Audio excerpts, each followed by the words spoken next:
just higgledy-piggledy, to be honest, is a word I would use. I think also that chance that you're talking about with Artfield, when he threw the ball to Barisic, I honestly think that the ball was better going to Candace rather than Lafferty, because I know Lafferty slipped because he went to try and get his foot on it, and probably the surface didn't help. But I think Candace was actually standing on the edge free. It probably would have been better going to him, but it was just one of those games. It was never going to happen. Yeah, we didn't play well, and ultimately we got punished. We lost a bad goal, in my opinion, Bridge. Yeah, really and truly. As I said yesterday, I don't see what we can take away from Livingston. Livingston played their game, and they played their game well. And okay, sometimes it got a wee bit exuberant, and there was a bit of hefty tackles and poor tackles. But the truth of the matter is, we weren't there for the fight. We were there to try and play a wee bit of football, and we just couldn't do it. And I don't know what was wrong with us. I don't know what we couldn't have lifted ourselves up, or was it just the wrong formation, wrong players, wrong formation? So there's a couple of people I've spoken to today said they should have retained Halliday in some sort of position on the pitch. He's got a bit of fight and dig, which we didn't appear to have. That's what it looked like anyway. But what can I say? You've got to just say, well, the manager must have got it wrong. And that's all there is to it for me. We got it wrong, very poor, and it might prove to be very costly for us, that defeat, very costly. I mean, Koulibaly's been quite popular all season, mate. Ulster. Ajira, we were raving about him just a few days ago, and his performances. Scott Arfield, an excellent second-half performance against St Johnstone, if I'm being honest. Scored a goal and some lovely stuff. I've not been overly struck with Scott. He's flitted out noon games, but particularly in Europe, he's shown he's an intelligent player. But yesterday, I just thought none of them functioned for me. No, it's hard to really make a case for any player on the pitch, to be honest. Like Johnny, I thought he done out of everybody. I think he was probably one of the least worst ones, if I can say that, if that's any sort of praise, but it probably isn't. But he wasn't great himself. I thought he was trying to get on the ball. He was looking for the ball. He was trying to do things.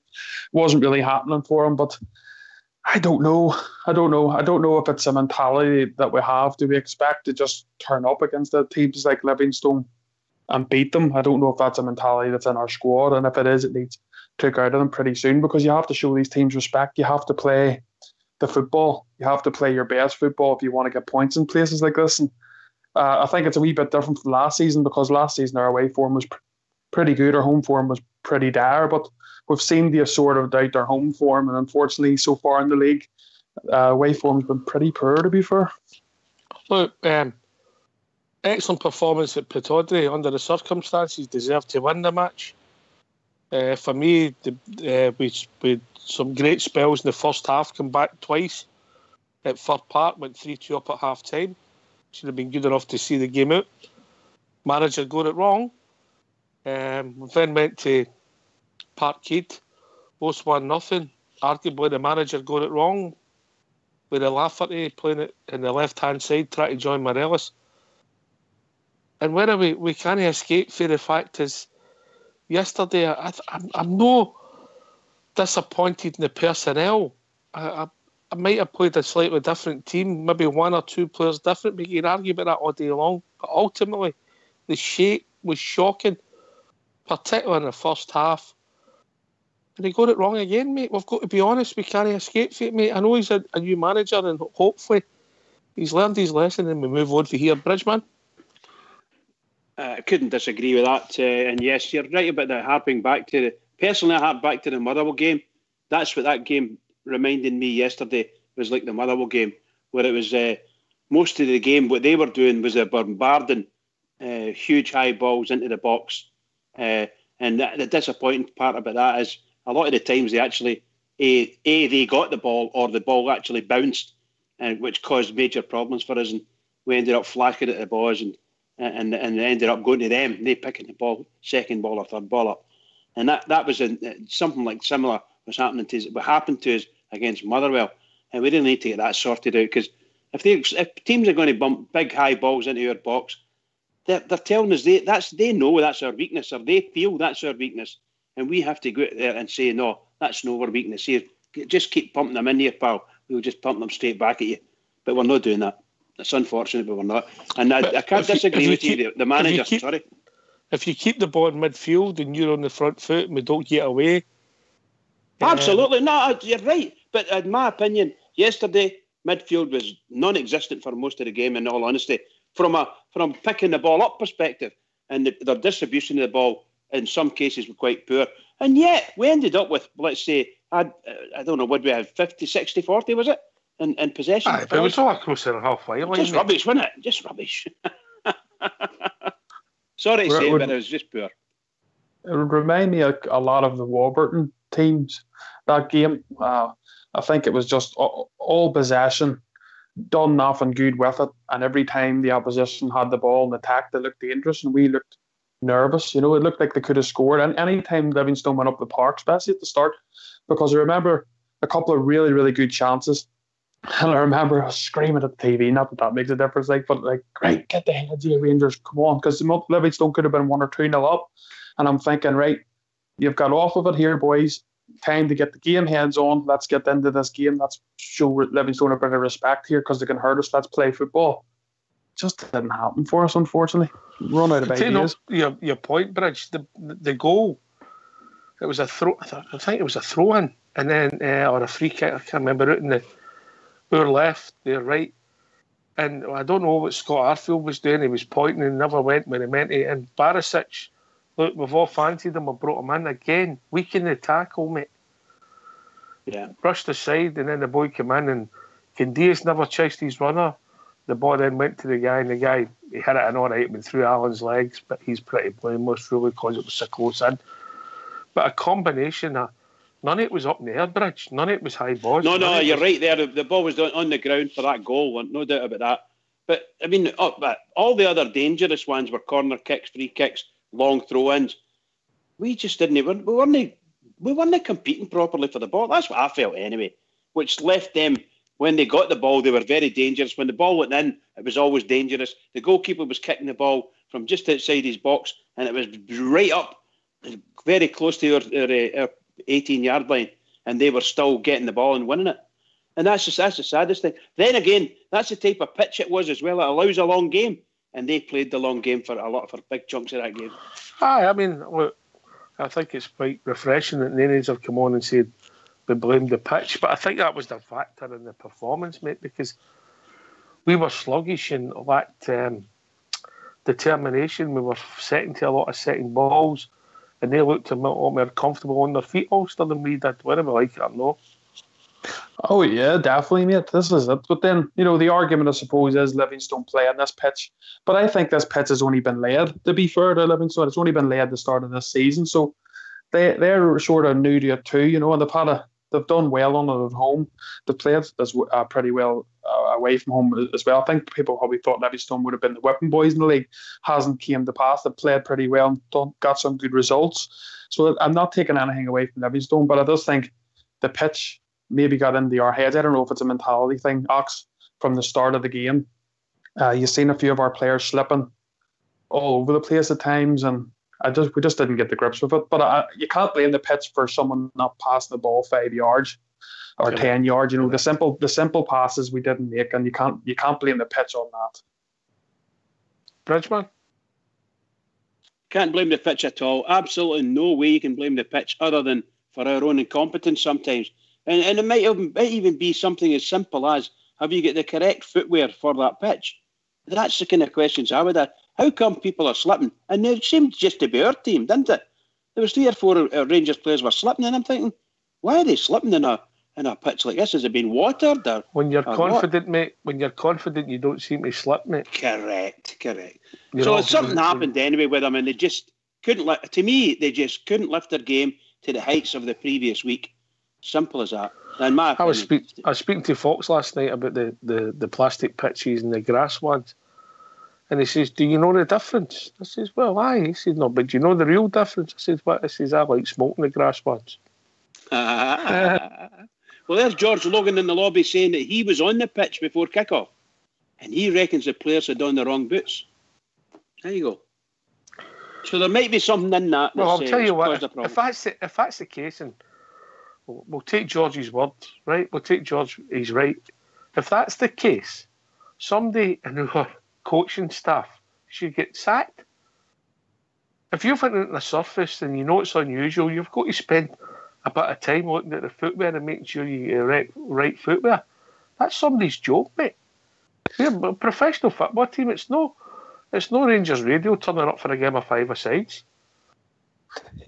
Well, we're talking about footwear. Did we not talk about this against Kilmarnock as well, when we thought that Goldson maybe didn't have the right footwear on? Yeah, because remember, I was just about to say that. He had slipped the ball, and he looked so uncomfortable on that pitch against Kilmarnock. So, you can't use that excuse the second time around. They should know to have the proper footwear. And if it means bringing 2 or 3 pairs of boots each, going out in the training field half an hour before kick-off and doing a few runs and stops and seeing how that's just rubbish. But that's Ulster, with the greatest of respect. As a boy, you would turn up with 2 pair of boots. Well, of course, I know that. And see what was maybe in the winter when a pitch was hard and all that, you would see what you were going to wear before you decided what you're going to wear. And that's no professionals, mate. That's their job. Yeah. Okay, yeah, that's it. We've got a guy who's called a kit man. Yeah, but a number of times this season, even just this short number of games that we've had players who have slipped about, and the question must be asked: is everybody making sure that they've got the right footwear on for this pitch? And what you said a wee minute ago, they should maybe be on half an hour before it, specifically testing for any sliding, slipping with whatever footwear they've got on. Because I don't think Mr. Lafferty should have been sliding. I mean, there was a lovely ball come across to him, wasn't there? And he just couldn't control his feet, and down he went. I'm not saying he would have scored a goal or anything, but it was a nice pass. People fall in every game of football, Bridge. It's part of the game. Absolutely, pal. Absolutely. You fall and you think me, but I think for me, it looks as if people were uncomfortable or unconfident on that surface. So it's then in the head, and then you're a bit wary of what you do. And what summed it up classically was young Glenn when he came on. Young Glenn's been flying for us, and he really didn't look as if he was comfortable on that pitch. Didn't look a prayer at all, actually. Didn't look a prayer at all. Looked like a wee boy playing against men yesterday. Ulster? Yeah, I can't really disagree there. I think the only person who really came on and made a wee bit of a difference was Kent, to be fair. I thought when Kent came on, he showed a wee bit. He was trying. Just unfortunate things. Just at that stage of the game, it was never going to happen. It was never going to happen. If we were going to get a goal, it was going to be a fluke or a wonder strike. We just couldn't get the balls into the box. And as you say, maybe it's got into the heads. They've been uncomfortable. They just haven't been, when it comes to that pitch. But then again, every team's going to have to go there and play on it. It's in the league, unfortunately, as much as we may disagree with it. But these pitches are in the league. A quarter of the pitches, I think, are plastic. So they're going to have to get their heads around it, because if you want to win titles, you have to be winning points and winning games against Livingston away for me. You're absolutely right there, Ulster. I mean, to think that we went up to Livingston and come away with nothing, not even a draw, and at the end of the day, outplayed in the more serious parts of the pitch, outplayed, and really and truly, and I don't think there's anybody in the lobby could disagree with what I'm going to say here. They could have scored 2 or 3 yesterday, and we could have been. I'm saying that, and we had no excuse for it, no excuse whatsoever. I mean, even McGregor was getting beat, and the ball was just sliding past the post a couple of times. He's made a couple of saves. Really, the boy missed an absolute sitter in the first 5 minutes, mate. Wow. Put it past the post. Wow. Do you know it might have been better for us if that had went in? It might have wakened us up. We might have got a reaction. I don't know, but we'll never be able to answer that. Anyway, if people want to join us and give us their thoughts on all things that happened yesterday, what's the number, Bridge? Number's 0141 356 1972. And you can join us where, Ulster? You can join us on Skype. If you send a wee friend request to Rangers Radio Online, Foxy will get you sorted and get you into the call. All right, okay. All right, obviously there was an off-the-field incident that we here, we're not even going to talk about it. We're going to condone it and think that the idiot who done that doesn't represent me or any Rangers support. We don't need that. We don't want it. People put a lot of hard work into our support and how we conduct ourselves, and one mindless I don't know what I better Idiot. pick my words. Idiot. Why, that'll do. Idiot. Bridge. One mindless idiot who lets down the whole support, mate. And well, let's show the world that we're no like that. Let's show the world. Get the guy done. Get him out of the crowd and get him done. Learn his lesson. I hope he's happy with himself. I don't know what he was trying to prove anyway. Anyway, we'll be joined by Cushy. Evening, Cushy. Evening, guys. How are we? Cushy number. Hi, Kush. Well, Hi, guys. Hi, I take it your man flu's away, mate. It's still lingering about, actually, I have to say. Dear, I didn't bring it up there. You did, but I mean, it's a wind up. just in case I get one of these viruses off you through it's the computer. It's a wind up. But, I can hear it in your voice. It's still hanging about, unfortunately. But there we go. That's life. Have you tried lemon sip and Grey Goose like JFK for Knightswood? I've not tried anything, mate. I've just tried to man up and just push my way through it, But it's, hopefully over the next couple of days. Lemon sip and Grey Goose. It might not count. So you're called it, but you'll definitely feel a bit better. Anyway, Cushy, give your thoughts on yesterday. Yeah, it was a really bad day at the office for us. I think we looked uncomfortable in the park for the start. We didn't gel as a team. We didn't play the kind of football that we've been playing. The shape, as you mentioned earlier, just looks wrong with two up front.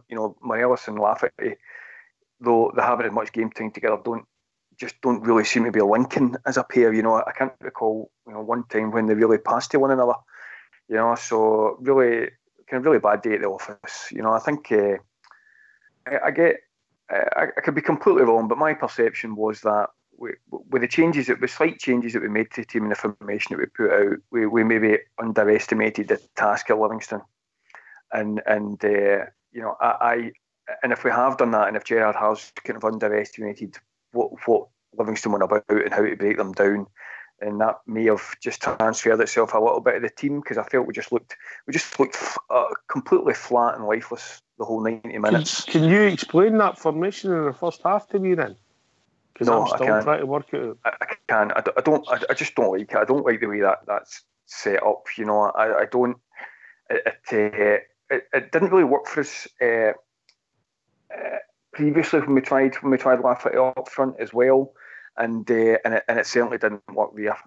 And as I say, maybe he's underestimated the task in terms of putting two guys up front and bringing in Worrell at the back and thinking that we've still got enough in the park to do the job. And with the on paper that is probably the case, that we should have enough. But if we're making changes thinking that this game, we're going to get through this game and we're going to cruise it. There's no real easy games in Scottish football at this level on an away ground on that type of pitch. And we just came an absolute cropper. And I sincerely hope we get out of this malaise and really turn in a performance against Rapid, because it was really poor. The trouble is that the Rapid performance will mean nothing, mate, if we don't beat Hearts. We've got ourselves under a bit of pressure here. Well, the ongoing problem is when you don't get the results, and it's almost kind of Pedro-esque a little bit, with these. When you don't get the results against the lesser teams, for want of a better word, then it just puts pressure on you to get the results against the bigger teams. And Hearts are really, really flying at the top of the league. They'll be looking at the game in a lot of confidence.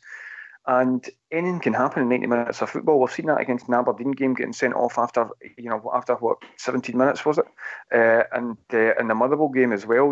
Anything can happen in football. And all we need is a little bit of bad luck, things not to go away. And what was a really, really positive start to the season for us starts to turn. And people start getting a bit pessimistic, and the real feel-good factor that we've had kind of disappears. I mean, we're not there yet, right? And I don't want to kind of start talking us down, because I really feel as if we've got a really good chance to get a result on Thursday, which would buoy everybody for getting into the Hearts game at the weekend. All right, mate, we'll come back to you, mate. We've been joined by JFK. Evening, JFK. How you doing, guys? How we doing, mate? Just to because how's the Grey Goose and lemon sip? Quite a nice wee tipple, is it? Oh, it's fantastic. Beautiful. Lime sip, Grey Goose, and a wee bit of orange juice. Cushy, go for it, pal. Man flu's dead now. I'll just send the wife. We'll just send the wife straight down to the shop right now. Got yourself, Cushy. He's the orange juice. It's all right. Use it. That's all. Evening, guys. Sat here on Saturday pre-match rather, and I think the 2-0 was the consensus. Myself, I went for 4. I know Ox went for 5, but what a kick in the you-know-what's that's been in it. But no excuses. Better team, if you could say that on the day, beat us. Was a bit mystified again with some of the way we played. You know, it proved there again. I'm a fan of Lafferty and Morelos up front. I want to see that work, but obviously it didn't work for us again. And back to the drawing board, as they say. But do you know what got me about it is, see, any time we put any high balls into their box, we never won anything. But see, any time they done it to us, they won them all again. In the middle of the park, we were non-existent until young Ryan came on, Ryan Kent, and he kind of put a wee spark into the team. But I listen, I think I just come in at the tail end when you say that Georgie Logan, was it George or Georgie Logan, said that he was on the park and they were wearing the wrong footwear. How would he know that? Is Georgie something to do with SFA or Rangers or Livingston? How would he know that? No, he was on the park, mate. Maybe he might have been in hospitality yesterday, George, maybe. Well, how would you know that, though? I don't know, mate. I know what you're saying. I mean, you said it.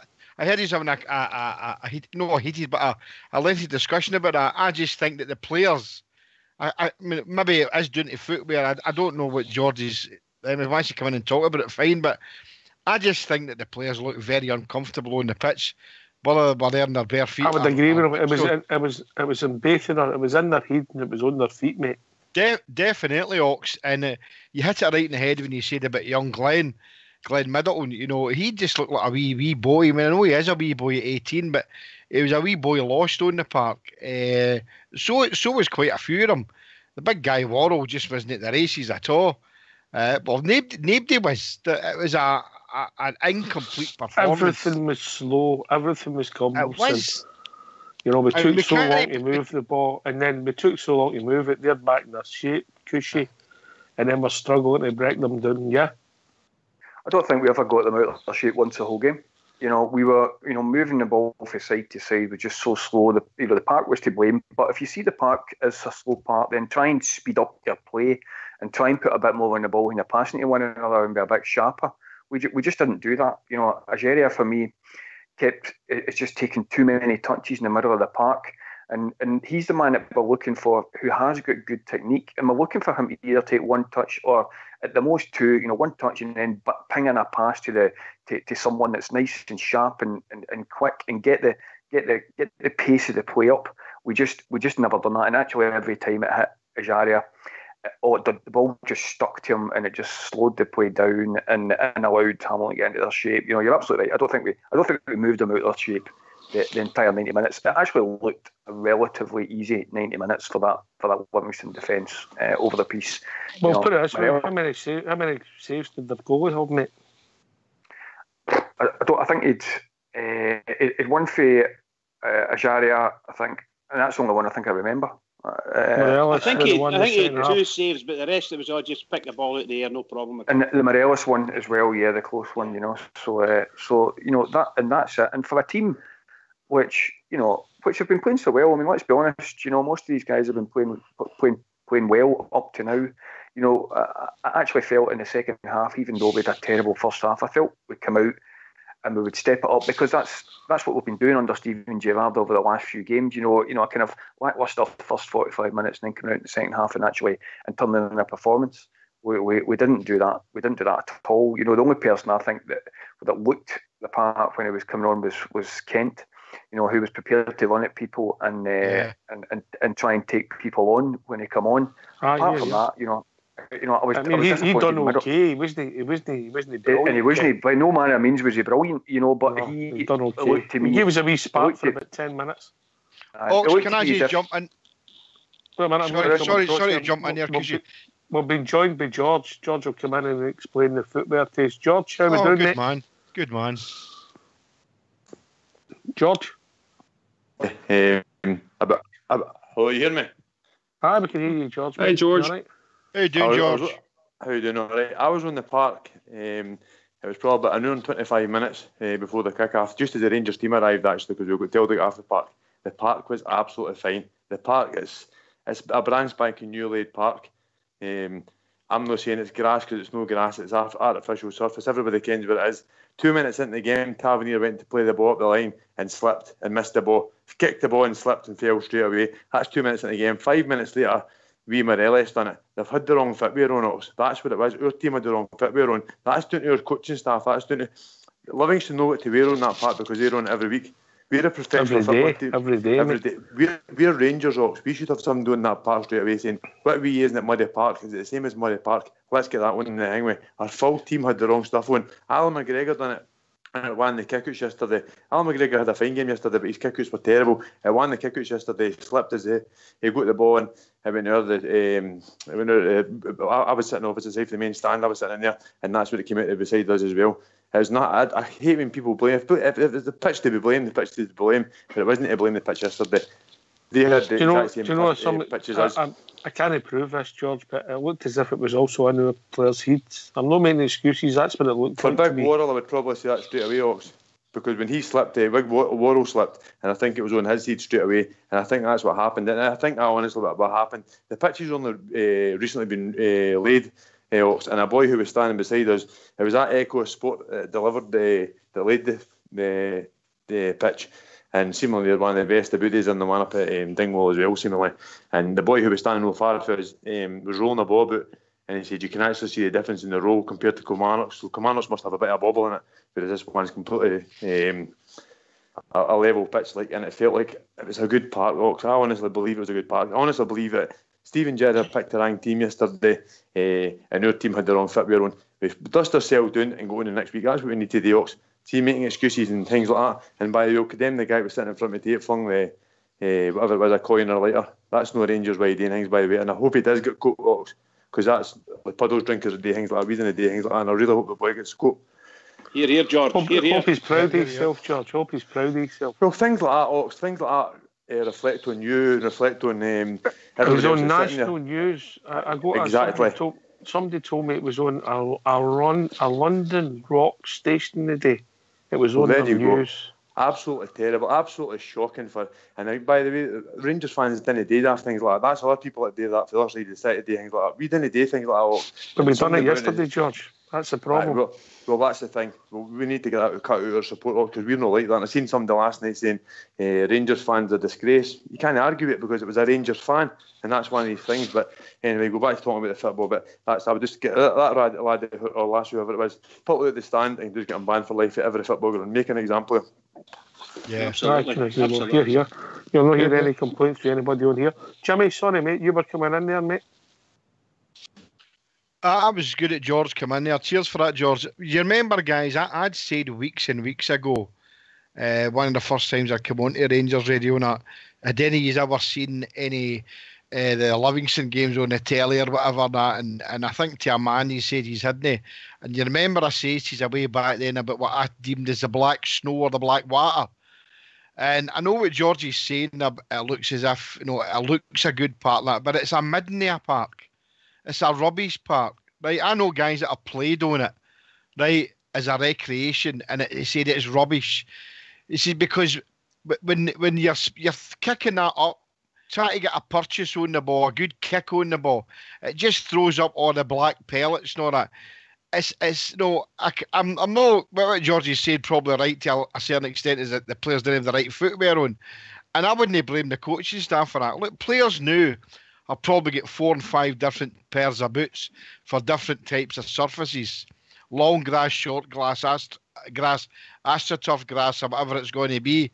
I just looked at that team on Saturday thinking, and we also thought that we can win this game quite easily. We just didn't look up for it. I think they had it in their heads. This AstroTurf pitch and we're not comfortable in it.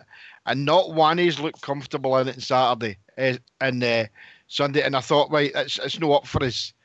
And no, I can't, for the life of me, I can't understand why a full-time professional athlete can't play on that type of surface.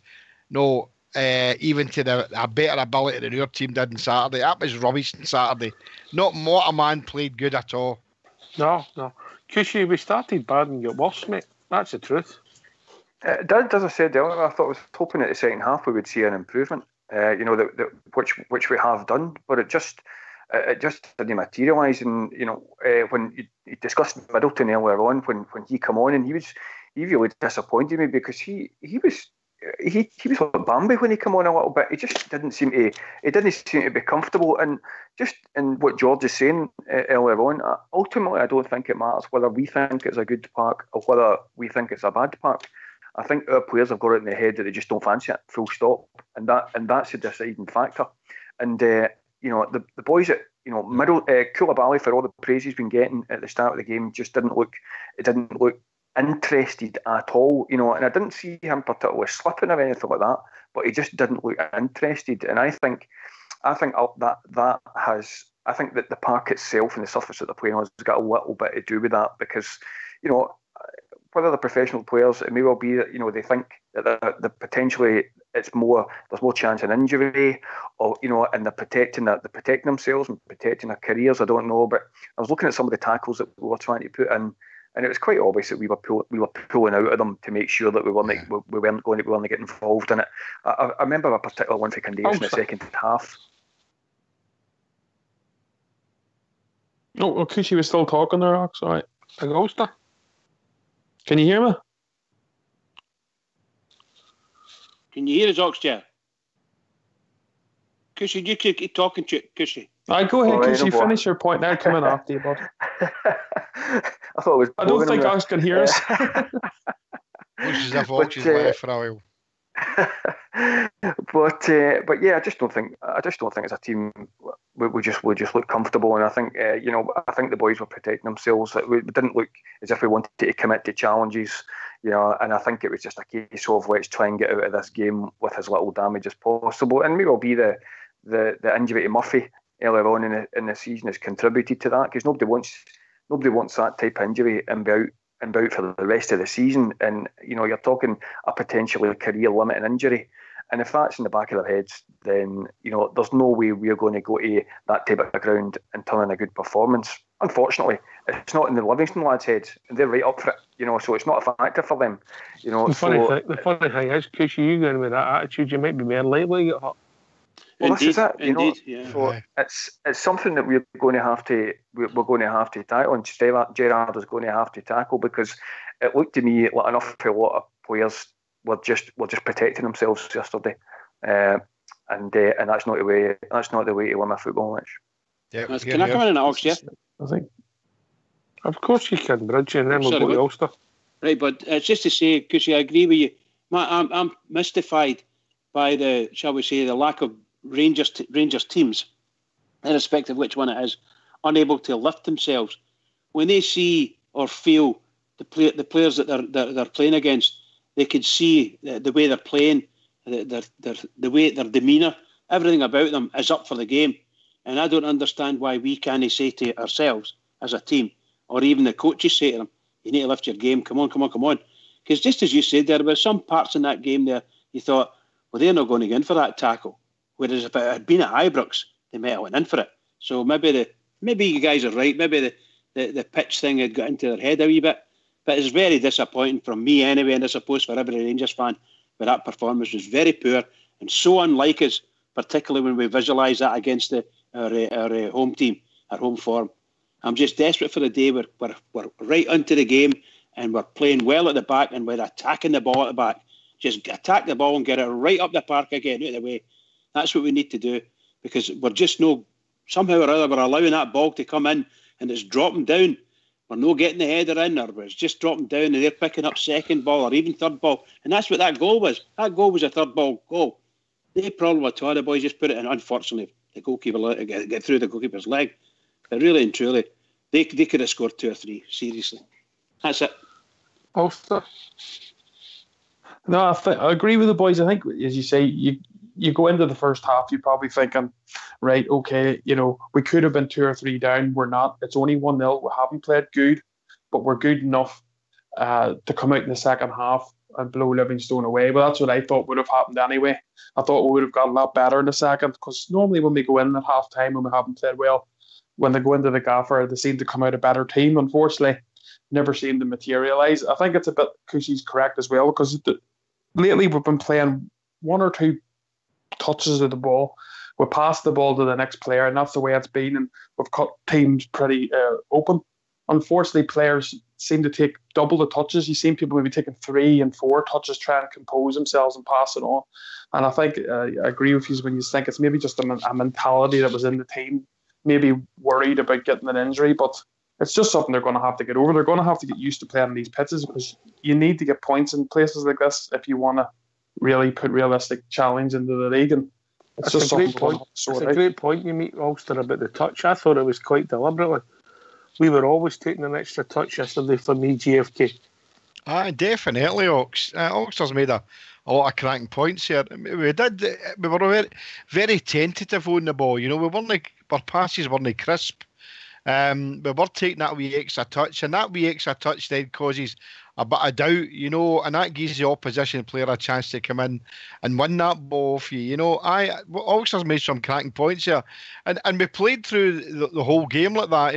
Even when young Ryan Kent came on, as I said earlier on, he gave us a wee bit of spark, and I thought, well, maybe there's a chance here, but and I know this is saying it, maybe we can snatch a draw. I mean, Rangers knew shouldn't be trying to snatch a draw, but that's the way it felt. Can we snatch a draw here? Can we pull a draw out of the hat? But it didn't look that way, and it was getting. I think it was Ulster and Bridgeman said it was like in back watching the old days again under Murty and the Warburton man and even Kashina. And even said when McCoy's was the manager, some of the football we played was it just got us there, no more, and it was unbearable to watch at times. And my first touch, second touch even, and third touch was poor. It was rubbish to watch, and that's the only word I can use, Ox. It was a rubbish performance. But know something. We need a big result on Thursday, because I don't want us to get a bad result on Thursday, get into the big one on Sunday, because we don't want to be losing 2 games or even drawing against this mob on Thursday, get into the Hearts game. Because I still think that Hearts' bubble will burst, and we're only 2 points behind them. And Hearts have got 4 tricky games coming up. I know we have got tricky games. After they play us, they play the Sheep, the Spoon Burners, and then the Beggars. So we've got to take care of ourselves, obviously. But and for those who don't know who their teams are, Jimmy. Well, that's obviously the Sheep are Aberdeen. The Spoon Burners, and the Beggars are paedophile. Holy. Just for the first time listeners tonight, eh? What a shocker, JFK. What a shocker. Well, I can't say their names, Bridge, because it makes my tongue go on fire. But anyway, Ulster, you made a lot of great points here, mate. Our touch was very, very poor. Very, very, very poor. You noticed that most, I thought. Sorry, Alex, go ahead, mate. On you go, big man. No, I think I'm saying, I noticed that most with Barisic, because when the ball comes out to Barisic normally, he seems confident enough to go. He drives down the wing, he smashes the ball across, and he can put some cracking deliveries in, catches teams off guard. And you notice every time Barisic, he steadied himself. You've seen him stopping the ball, steadies himself. By that time, Livingstone got their shape. And then that goes back to what Cushy has said. Very rarely did, if at all, did Livingstone ever lose their shape. But then that's probably because when you take that extra touch, it gives the team a chance, doesn't it, really, to get themselves set up. And I think that's just how the game panned out for us, unfortunately. Yeah. All right, lads, look, I think it's only right that we hear from your manager, Stephen Gerrard, MBE, because we're going to have to debate and maybe critique his performance yesterday. So if you don't mind, get him mute and let's hear from Stephen. Right now I'm disappointed, frustrated, but got no complaints in terms of the result. Livingston deserved to beat us today, so congratulations to them. But in terms of us, nowhere near good enough in the final third. We didn't create nothing. We didn't test the keeper. There was no quality from out wide. There was no combination play. Everything that we've been about of late and everything we've had a lot of credit for, we didn't show none of that today. You touched on your recent form. You've been terrific recently, but it just never really seemed to come off at all for you today. No, and we take responsibility for that. I take responsibility for that. We could have been playing there for another hour or so, and I don't think we'd have scored a goal. We didn't look like scoring, so we can't expect to come here and win. At best, we can expect a 0-0 draw. But then, if you give stupid fouls away and don't defend set pieces well enough, teams like Livingston, who are stronger set pieces, are going to score. So we've got no complaints. They deserve to win. We've had a lot of praise of late, so we need to take the criticism now, and we deserve it. Can you use it as a wake-up call in terms of, you know, the teams in this league? They are of a really good quality. I thought the wake-up call would have came against Motherwell. That was the wake-up call for me, that teams are going to try and get set pieces against us, and they're going to try and punish us in that way. Because, with all due respect, I don't think, you know, Livingston were going to cut us open today with a bit of good play or anything like that. It was always going to be either us making a mistake or us giving a stupid free kick away, and that's what happened. And they pounced and scored, and then they defended well, and we didn't create enough. Is there any positives at all you can take from today? Ryan Kent, the 45 minutes when he come on, I thought he was the one who was trying to open the door. He was the one who looked dangerous. No, I don't think so, no. Candea's done okay, Tav done okay. But you know, we go down together, we go up together. So as a group, it's not good enough today, because we didn't look like scoring, and we've got to come to these places and be a threat, and we weren't. How now do you turn this hurt and disappointment into a positive ahead of what's going to be a huge night on Thursday against Rapid? Yeah, well, I think sometimes after a defeat, your reaction comes, because players are disappointed in the dressing room, and if you've got anything about you as an individual, you go and give a reaction. We need to react as a group and individually, and hopefully that'll show on Thursday and Sunday. We need 2 big wins now.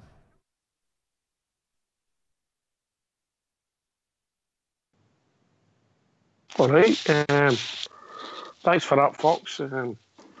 Obviously very honest for Steven Gerrard there, Cushy, but I think he's been pretty generous in Tav and Candias, because I thought they were as poor as anybody on the pitch yesterday. But that's just a personal opinion, of course. Yeah, I thought they were nondescript. The only person that actually even remotely stuck out for me was Kent, as he said in his interview. And he's very honest, and it's nice to see that being the case.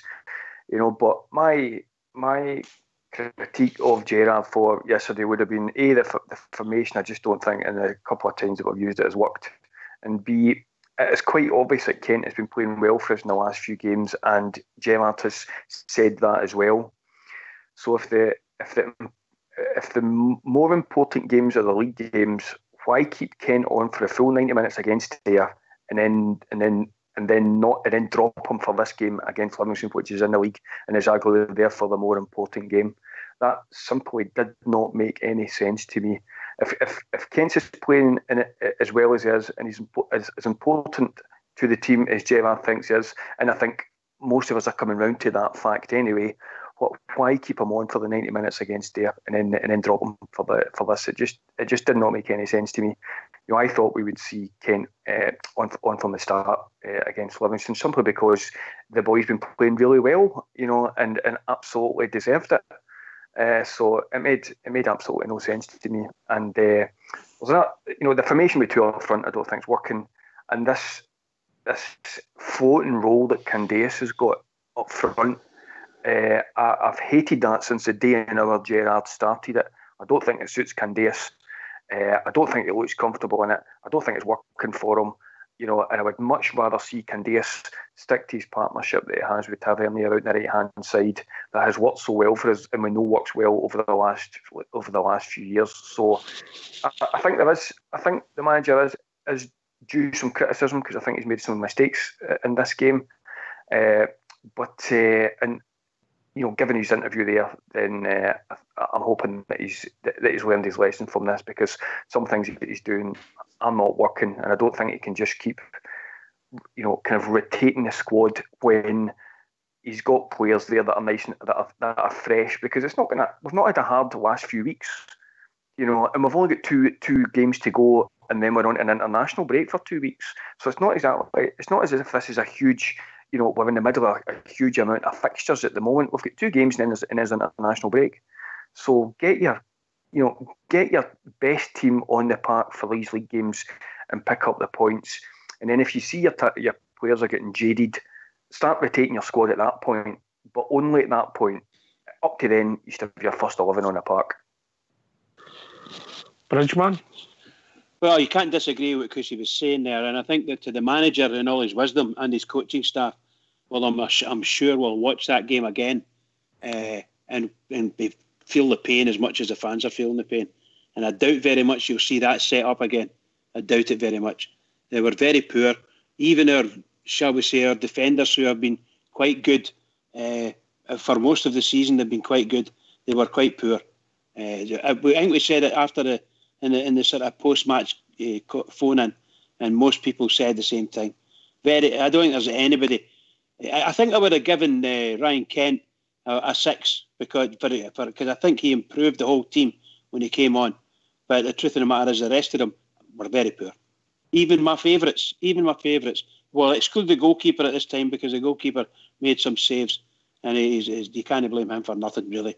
The rest of them, their touch on the ball, as was been said there tonight, their touch on the ball was just nothing short of shocking.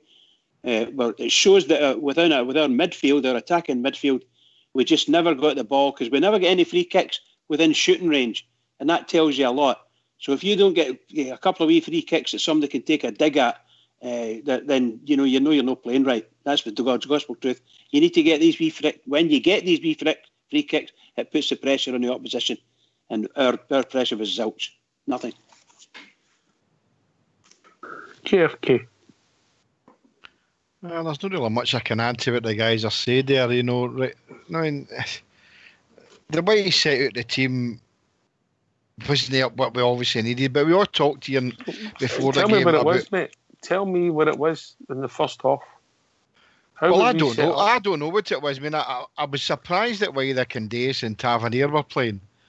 I'm with Cushion. I just think the way Candace was put in there on Saturday wasn't, don't fix it. Try and fix it if it's no broken, Knox. And it wasn't broken. We changed the personnel. We all spoke here and talked about, we're fit, we're happy with the team. And we did all say the same as Cushy. It'd be nice to see Kent in there. But we all had an idea that he'd be brought on at some time. To me, I can't fathom it the way he went. That's the worst performance for a Rangers team I've seen in a long time. Big Lafferty wasn't at the races. He wasn't getting it. Didn't get a lick of the ball at all. Morelos, we could go on and on, but he's got to learn his mistakes, and he's made a couple of mistakes at a couple of different games this season and he's got to build on what he's got there. And to me, I don't think he did. I'd have brought Andy Halliday into the game on Saturday, because I just think that maybe he'd have been the type of player that maybe would just went in there, no holds barred, and had the tackle. But nobody wanted to tackle for the ball. And that was, even Stone and Toby, so never mind a slide-in tackle. Nobody wanted to tackle. And I just, apart from Kent for his contribution and Alan McGregor, nobody else. I was looking in the paper then. Some players got a 6 and a 7 and things like that. And I know that doesn't represent the whole story and that, but for me, I wouldn't give anybody more than a 5, apart from probably Kent, who come on as a sub. And I gave him a 6, and obviously McGregor a 6 or a 7. But the shape there was all wrong. It should have been out there with thinking. See, should it didn't. We knew within 10 minutes it wasn't going to work with Tavernier and Lafferty and Morelos. He should have changed that right away. He just went to one up front right away. One up front, and he didn't do that. Ulster, explain that shape to me in the first half. Who was playing where? I'm not a miracle worker. I don't know. To be honest, I don't know who was playing where, mate. I just couldn't fathom it. But I think with the fair play to the manager coming out and being honest, he takes responsibility for it, mate. And he's been honest and said we didn't deserve anything out of the game, which we didn't. We lost, and deservedly so. For me, I'm thinking, I'm sitting at Ibrox watching us beat St Johnstone. A great 5-1 victory. We played some beautiful football, some really class football. And then you make your tweaks against, or obviously, which is fair enough because that's your cup game. So you make your changes there if you think the team that's you're going to choose is going to be good enough to beat them. I think then you should be going back to as close as possible as you can to the team who beat St Johnstone. Go back into the league, go with the same 11 players, and see where you go from there. And if some people aren't up for it, you make your tweaks, you make your changes, because I think we've got good enough quality to change games. But unfortunately, we're tweaking when we don't need what to. did we change in? So we took Kent out of the team and replaced him with Lafferty. Lafferty, and we brought a Geither in for who started last week. I'm trying to remember. Well, McCrory started last week. McCrory was playing, and Katic, and obviously Flanagan was playing as well, wasn't he? Flanagan was playing at left back. Yeah, but I can understand. That's correct. Yep, that's correct. I can understand Barisic because he is obviously a better left Mate, back. He's obviously a better footballer than John Flanagan is. But when Flanagan didn't get beaten that tackle for the goal yesterday. Well, this is where you're coming from, but I think I just don't get. Gerrard just needs to. That's my only gripe with Wee. I know, and I'm not getting on his back because I still believe in the manager and the team 100%. But I think we're tweaking for the sake of it, and I don't think we need to. Let's stick with the same 11 that's doing well. Like Kushi said earlier, it's not as if it's if you're coming back from Russia or whatever, you have to make tweaks because players are tired. But they had a break. They had a chance to change players up, which they did do in the Earth game in the cup match. For me, I want to revert back to the 11 who played so magnificently well against St Johnstone. I don't see why we need change. Agree there. How far is Gareth Macaulay playing? We could have done. Well, the manager said he was close, didn't he, last week? But I don't even think he was on the bench for last. It'll be in a couple of weeks yet, likely. In a couple of weeks. Can I come in on there, Roxy? Of course you can. Okay, bud. I was just going to say that I 100% agree with Ulster. I think the thing for me, I'm trying to reflect back on it. The thing for me is we were misfiring in midfield and misfiring up front.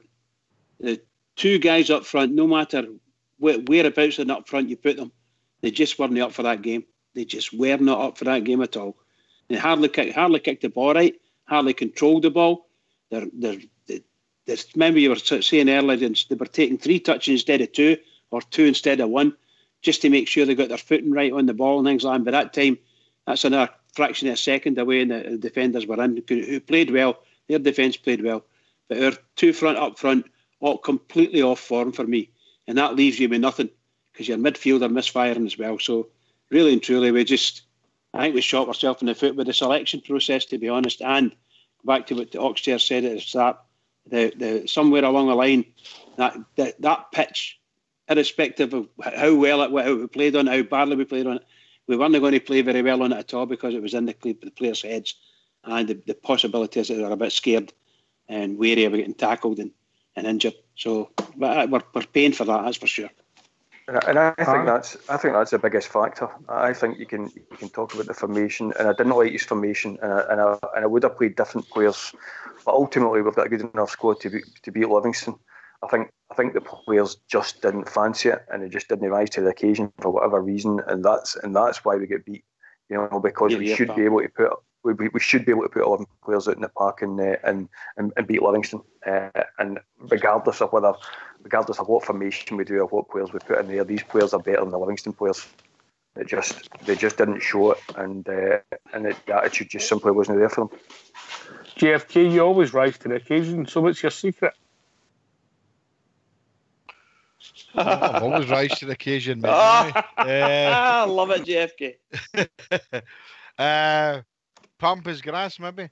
Anyway. You've been googling that, have you?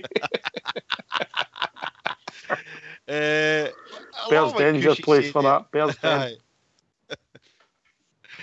What Cushy says, it's 100%. You know, but we all debate it about what team we'd put out, and I was happy with the team they put.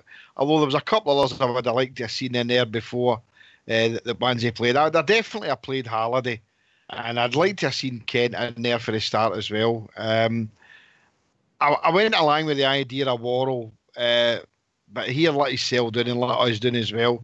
Look, we will rise to the occasion and Thursday, but it's a full house against Vienna, so let's go out there and perform, you know. But again, he's going to have in the back of his mind, you know, we've got the big game on Sunday, and we've all been saying here, you know, whilst we don't want to get hammered in the Europa League, to us, to me anyway, and I think to me, to you guys out there, it's a league that's for us. We want to win the league. You know, being in Europa League's a wee bonus. It's a gimme, as they say. So he's going to change it accordingly, Ox. And as Ulster said, I would just go straight back to the 11 that he played before the United game, you know, and go with that and see how we go. But because I think we can compete with Maestrom in the Premier League more than so. But again, when we come up against Kilmarnock again, and then we go to Hamilton, and it's AstroTurf pitches, how are we going to perform? Have the players get this embedded in their head now? I don't know. Anyway, if you don't mind going on mute, we'll have a tune for Fox.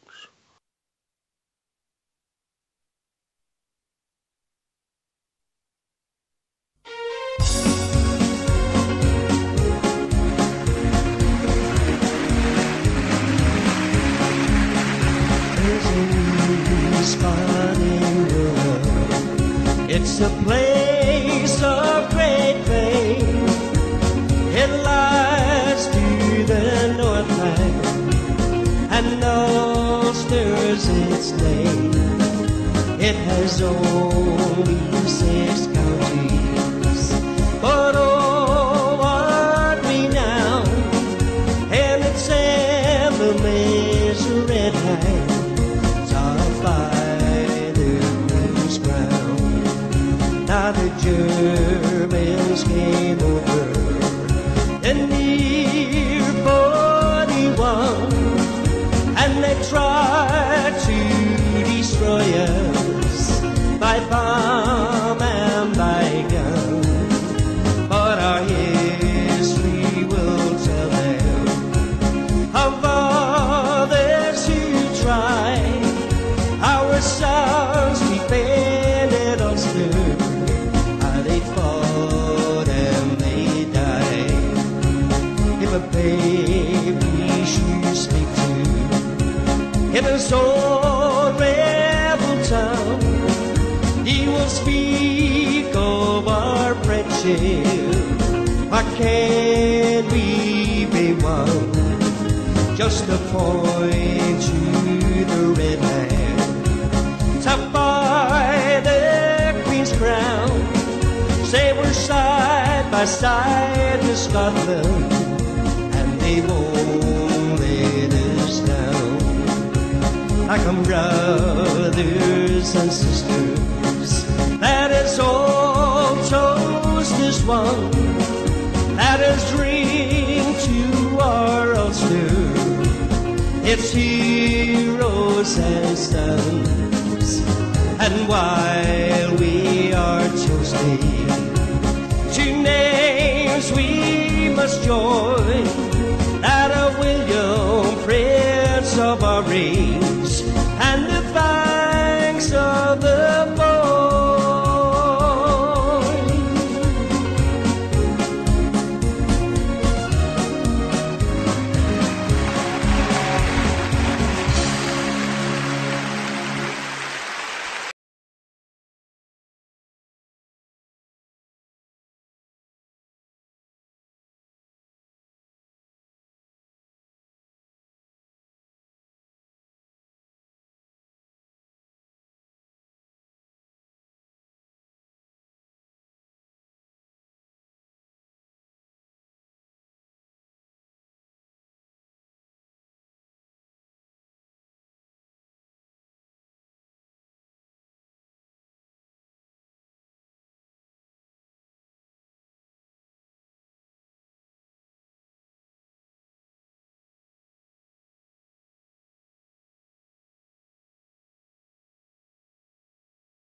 organised, and it takes something special to open them up. And there's nobody in the whole of Scottish football, mate, that I've seen that can open up defences when it's a packed defence.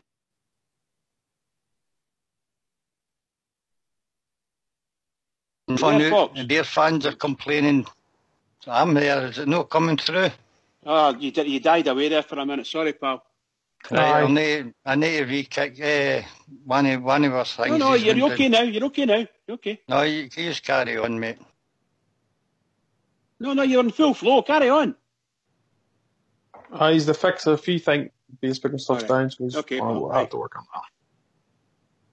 that. Can I just say, I agree. We all agree. I think we said it right at the start. Take nothing away from Livingston. They outfought us, outplayed us, and for big chunks of that game.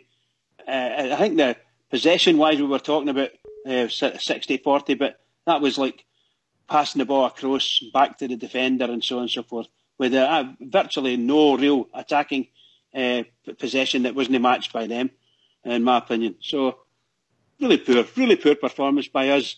Good performance by them. Best team won on the day, for sure. Cushy, did we like leadership on the park? I think the game was calling out for someone to just grab it by the horns, and but we've not had that. I don't think our captain is really that type of player. And I think everybody was just looking to someone else to try and to come up with some magic, and it didn't happen. We don't really appear to have that type of leader on the park at the moment. We've not had it for a few years, to be honest with you. And it may well be, as the caller said earlier, maybe somebody like Halliday just coming in and just giving us a little bit of dig, and passion in the middle of the park may have helped us, But you're kind of grasping at straws, I think, a little bit in terms of some of the suggestions, But we just went up for the game, We didn't look up for it from the start, and I hope we quickly got over it and move on to this game against Rapid. Can I ask you a question, Cushy? I thought our defensively in midfield. Defensively in midfield we were very poor, if indeed probably non-existent. I think that's where I thought Halliday may have given us a wee bit of oomph, shall we say. What about the boy McCrory? Well, I'm saying that with McCrory, it never came on, Well, it may well be that, it may well be. I'm only saying that's what's up. Yeah. I mean, I get the point. It may be that these type of games, it's a slightly different player that's needed in the middle of the park from the type of ball player that Ajaria is, for example. And it may well be that somebody with a little bit of passion, such as McCrory and Halliday in these games, are the guys who are the horses for courses. I would. But I think you're into a no-win situation if you start Halliday, McCrory in a team against Livingston and then come a cropper, because then you really are setting yourself up for absolutely. No, I was just meaning, a lot of criticism. But it's not an easy life. Nobody says it's Gerrard was going to get it easy coming up here and doing it. He's got hard decisions to make with every team he puts out. Sometimes maybe he gets them wrong. Sometimes he maybe gets them right. But he's going to have to learn from this. And personally speaking, I don't think the introduction of Halliday into the middle of the park would have been a bad shout. As I say, at the very least, he might have given us some passion that was slowly lacking. A dig as well, yeah. I don't think Ajaria has got the sort of dig necessary to be able to be the all-round midfielder that was required yesterday. I think that someone like McCrory or Halliday could have done a turn better than him. Arfield was struggling. I thought he was on his own. From a tackle perspective, he was on his own. For me, that's where Koulibaly's come in for us this season so far. He's done that job. And he's done the dirty work and allowed other guys to shine on the park. He's won a lot of second balls for us, Ajaria, so that we can pick the ball up and move it on quickly. He was not at the races I don't remember his name being mentioned in the first 15 minutes of that game. Exactly. It was 15 minutes before I heard them. Yeah. And sad. He must be still carrying a wee injury, Cushy, huh? No, I think he was just garbage. Just like the rest of them, then. I think he's spot on. Bridge, I don't often disagree with you, but I've got to side with Cushy in this one. Absolutely, yeah. Just garbage, yeah. What Cushy said is 100%. I mean, I did say I gave Halliday a shout. Halliday and Kent, for me, should have been on. Lafferty should have been off. Well, I'd have taken Lafferty off after 15 minutes. I know that maybe done his confidence any good for going forward, but it wasn't at the races, and I think we could all see that in the first 15 minutes. You know, although we were kind of pressing a bit, and they changed it. The guy Holt changed it right away when he saw that there's a chance here that the two up front might be working.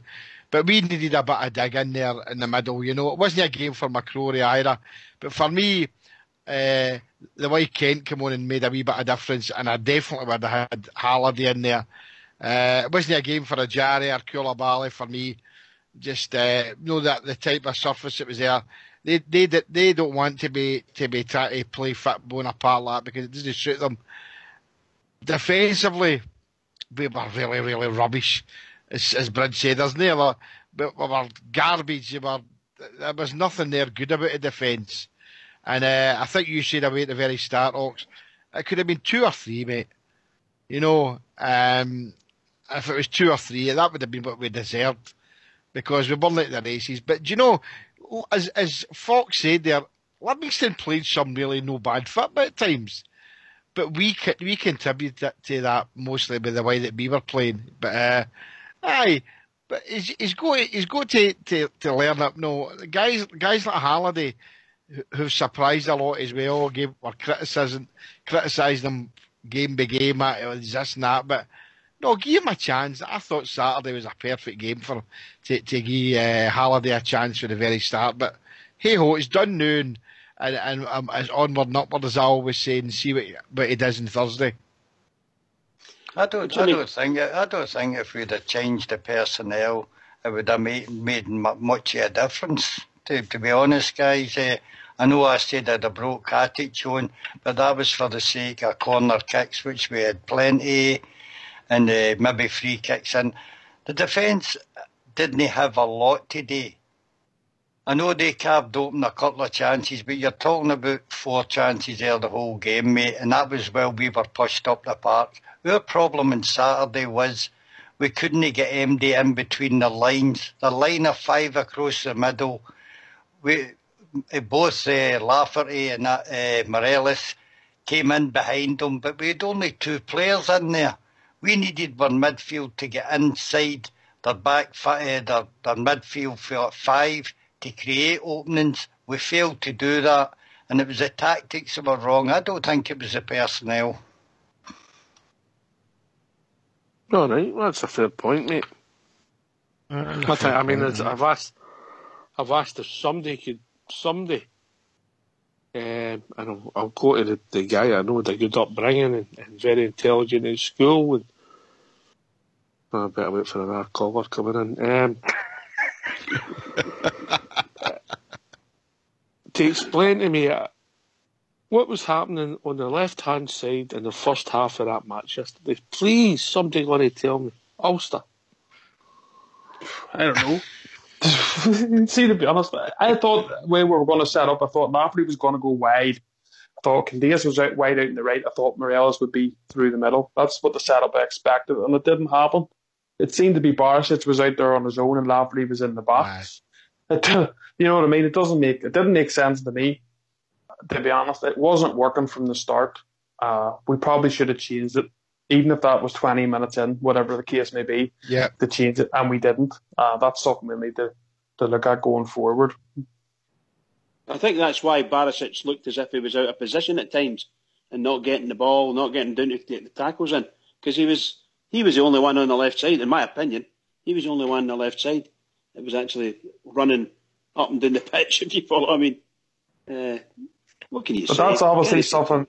Because I've watched games with Lafferty for Hearts, and when he's asked to play out on the left, he stays out on the left, and he can be pretty dangerous. He was, especially the game v them. Absolutely, pal.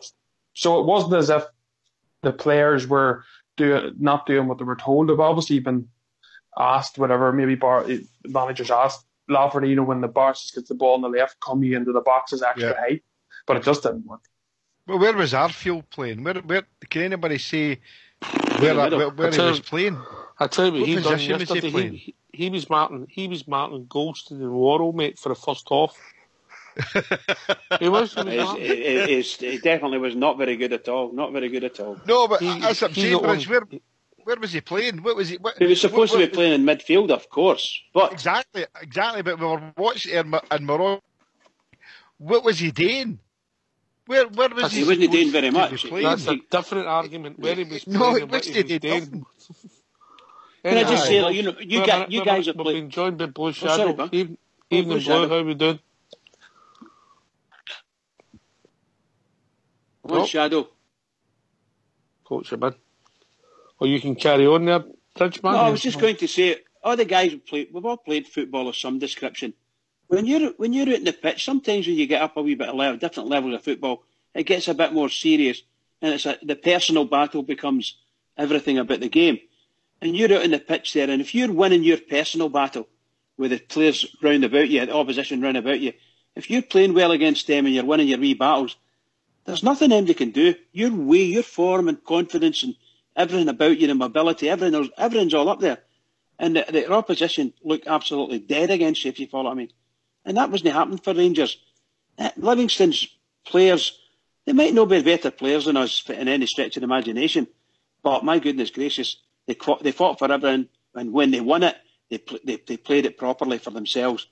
We just didn't do that. We never fought, we never won any of our personal battles, and you ain't going to win a football match if you don't do that. You've got to win them. Well, see if Blue's with us now, Evening Blue. No. He's trying. You can hear him trying. I think just quickly before Blue comes in. What's going on? Oh yeah, Blue. Blue. What was in and out? You there, Blue Shadow? I am here. You keep cutting in and out. You're doing your I think it's caller impersonation. Carry on, Ulster. I'll have to try. I know it's when you're saying there, Fox, was a fair point. You're looking leader, someone to take responsibility. There was one really infuriated me, to be honest. There was a time in the match in the second half when you're looking at goal, and Archfield had the ball just outside the box, a chance to shoot, and instead of going for the shot, he passes it again along. I can't even remember what player it was he passed it to alongside him. But at that sort of stage, that's where you're looking someone with quality to take the game by the scruff and go, you know what, I'm going to have a shot. Make the keeper work. And it looked as if everybody was trying to pass responsibility onto somebody else, which annoyed me a wee bit. How many times, Ulster, how many times did we simply pass the ball out the park? And that's not down to formation. That's not down to formation. That's not down to formation. That's not down to the guys on the park. That's not down to anything. That's just down to we simply did not turn up. The attitude wasn't correct. The head wasn't on. And it just simply was not there. I lost count of the amount of times we took a ball and just passed it out of the park. It could be beyond a joke at one point. And you could just see the players looking at one another and kind of shaking their head, but everyone was as guilty as the other of it. Our distribution was simple passing the ball was absolutely shocking. It was just a really, really bad day at the office, and I hate that cliche, but I've used it a couple of times on here. But it was just a terrible performance. The heads go down when that happens, particularly that one with Middleton and Barisic. They're up there and they've done well. They've got past the fullback and they're in, and now they're looking for that wee pass and Middleton puts the ball, I don't know, he puts the ball down towards the byline and Barisic is still waiting, outside waiting, and that wee pass to him.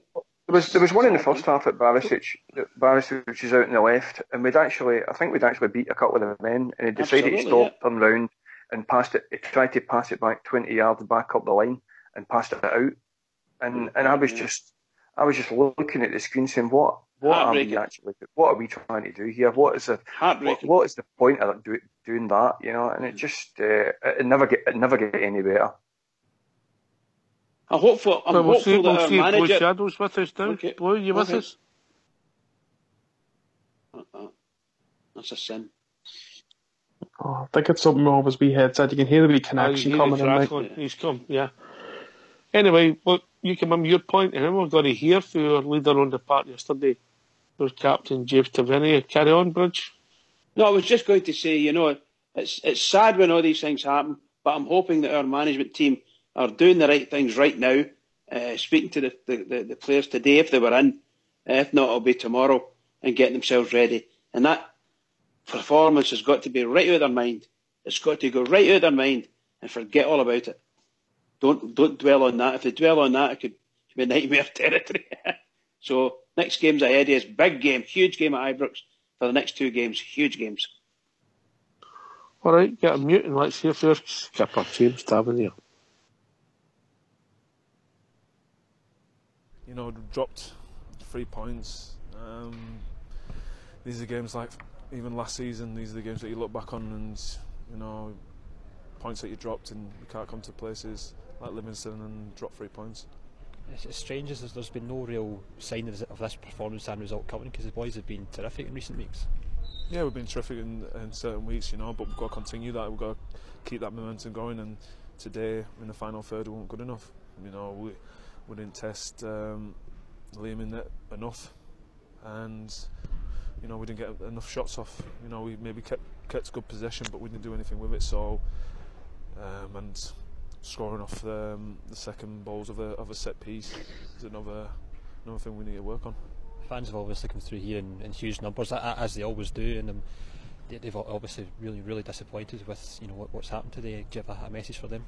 No, they should be. They turned out in the numbers and they've come to support us, and we've not put on a good enough performance to back it up. They travel from everywhere and they pay the money, and today wasn't good enough from the boys, and we know that in the dressing room.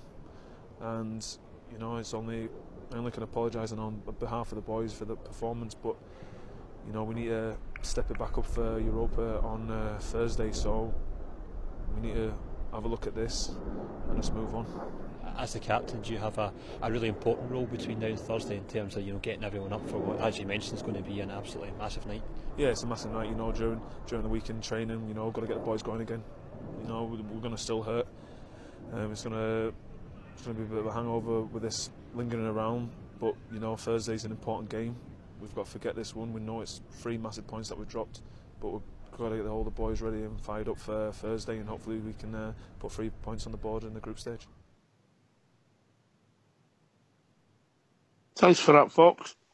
I thought it was pretty poor yesterday, but what I will say in his defence, you can hear the hurt in his voice, but talks cheap, GFK. You could hear he was hurting, obviously, but I mean, his performance yesterday was just a joke. That's only what he was. It was poor. He's only telling us everything that we already know, and we know we need to perform in these games, and we know 3 points on Thursday is a must, but I've said again, 3 points on Thursday isn't so much a must as Sunday. We could go on and on and on, For me, Thursday's game is about trying to get back a bit of pride after getting beat there against Livingston, because Sunday for me is probably our biggest game of the season, and we've said this before a couple of weeks ago, because what is the biggest game? Because if we fail to win at Ibrox on Sunday and the beggars win, then the gap becomes a bigger gap. And Hearts obviously are away in front. So he's not telling us anything that we don't know. We know he's hurting, but maybe hurts as more as us. We're the guys that are there every week when we can get there and spend our money to go and see the team and that. So he's not telling us anything we don't know. He needs to perform a bit better. He's kind of went off the boil a bit the last couple of games, so he needs to get his act together and play like a captain of the Rangers. I agree with it, because we've not got a real captain at Ibrox now. And I wonder when he's going to appear. We need a real leader at Ibrox, and we don't have that. Cushy? Yeah, I agree. I mean, it sounds very disappointing, the result, and we're all disappointed in it. And the phrase that they use, and we've just got to forget about this and move on. I absolutely understand why they use it, but I hope that they take on board the lessons from that you simply cannot get in with that attitude, because it's all very well just saying, all right, we've lost 3 points and forgetting about the game. But if you're just going to forget about it and not learn any lessons or trying to improve the next time you're out in that type of environment and on that type of pitch against that type of team, then there's just no point. We'll lose more points in exactly that scenario. So we've got to maybe not learn something from it, but we've got to say we cannot go out with that attitude again. I think we've got a good enough team that we can go out on Thursday and we can put in a performance, and everybody will start getting the positivity back again. I think that's what played 18 under Gerrard and lost 2 games. See if that is the scenario. I think I might have even get more annoyed about Sunday. Well, it might well be, yeah. I mean, if I was a player and I was looking at that and thinking I've just we're beat Rapid and we're doing really well in a Europa group, and then looking back at a Livingston game and thinking, I'd be thinking, why didn't I turn up for that game? Why didn't we turn up as a team? We need to get at the bottom of that attitude, because we've got plenty of games in plastic pitches at Scotland. The plastic pitches aren't going to go away. So we've got to get our head around it and start applying ourselves to those games, because that game is a bread and butter game. That's what wins you the leagues at the end of the season. When you go away, you win 1-0, you pick up the 3 points, you put it in the bank. That's when you forget about that game. Not when you've just been beat about it. When you've just been beat, you've got to learn something. You've got to change something if you've just been beat. But if you can go away, pick up the 3 points, put them in the bank, and keep doing that. That's the games that win you the league, and we've not done that, and we need to start doing it. He's right, JFK in Big Ulster. Oh, definitely. Aye. It's all right saying forget about the 3 points. That game's gone and that, but the next game comes thick and fast, and we need to perform better than we're doing. And these kind of teams is bread and butter. We should be winning them hands down. And we said that pre-show, pre-match. We said that. Everyone is went for 2-0 to 5. Bring you in the second. Carry on, Jimmy. Everybody said that pre-match, be 2-0 to 5-0.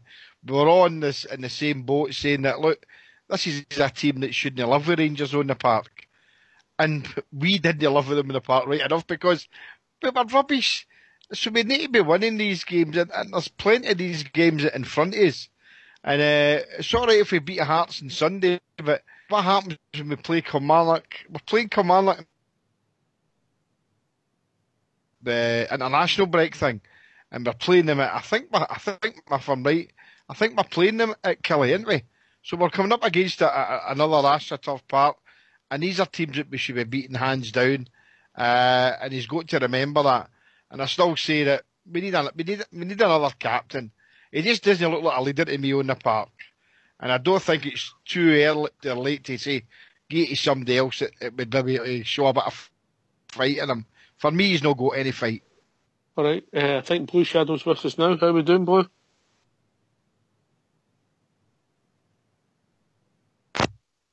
Is that not working? On you go, mate. We can hear you. Right, yeah. I think with people getting a wee bit carried away here, if you can hear me. I think that basically the biggest problem over the selection was the team selection and trying to play Lafferty and Morelos, which left a big hole on the left-hand side. It dragged the whole of the team to the right-hand side, made it unbalanced. Players didn't know where they're supposed to be. People wondered what Arfield was doing. He thought he had to stay back in order to protect that left-hand side in Barisic. So basically, I thought that just left a huge space, and the whole team just didn't know which way to turn. I agree with about 90% of that. What I don't agree with is the Arfield, because I was watching him very closely yesterday, and he was beside Connor Goulson most of the time, who was playing in the right of the two central defenders. Right. So he was actually nearer Tav than he was nearer Barisic for the vast majority of the first half. But the rest of your points, I wish you could explain to me what our set-up was in the first half, mate, because I couldn't see it. It was like It's the same. It's the same setup as they played against the Beasts, and it didn't work then. And I don't know why he's come back to that. Come back to this. It was like a 4-4-2, right? But the 4 were all on the right hand side in the middle. Aye. And then Koulibaly and Ajira, who were trying out to the left to support Barisic. And obviously they can't be in two places at once. He had acres sometimes, Barisic, but he couldn't get the ball. But there was nobody near him.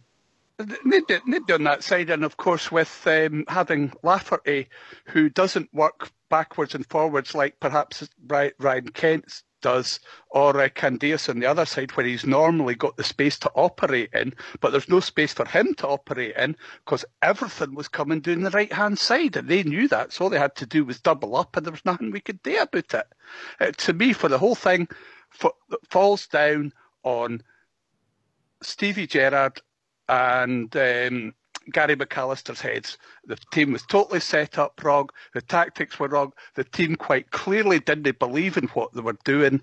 And the players, the one thing that the players must take responsibility for is when they changed it, they didn't pick up their game and get it sorted out. But then again, also, perhaps Middleton is the best at working back either. I don't know. But for me, that's where the main problems start. We should have, and by that time, of course, Livingston have got their confidence. They're a goal ahead. So they're flooding the midfield and giving you nowhere to go. We should have done what we have been doing, come out, put them under pressure right from the start and make sure they're the ones that are losing confidence. Fox. What was the question? I don't understand some of the points people are making. I must have been watching a different game. As I said earlier, mate, our problem was getting players into space, and there was no space whatsoever. We never made any space for our players to either accept the ball, turn with the ball, or anything. They crowded the midfield out, and they backed it up with a 3 at the back. We never at any time had the ability to pass through them.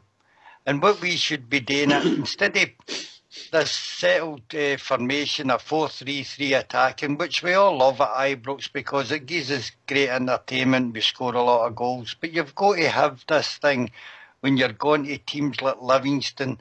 That should be fixed out in the training ground, mate. We've got 2 players for every position, so you get your team in that you're playing on Saturday and your reserve team, if I put that in inverted commas, to play the way Livingston play, where there's 10 men behind the ball.